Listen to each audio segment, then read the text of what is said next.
Така, господа кочкари, ново включване от Варна с нова кайма.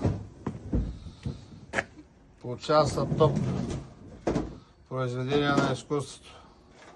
Днеска работим с зелено шкембе, телешки бъбрек, свинско шкембе, цели пилета и патешки маншон. Повтарям, патешки маншон, цяло пиле, хубаво и с много месо, свинско шкембе, телешки бъбрек, между тях има сърчица и черен дроб, зелено шкембе. Ека е готова така, ама разбъркай хубаво отдолу, изкарай всичко. Цветове да виждам. Така, ето зеленото. Ето бъбречето излиза хубаво, бъркай отдолу. Така е, това е топ кайма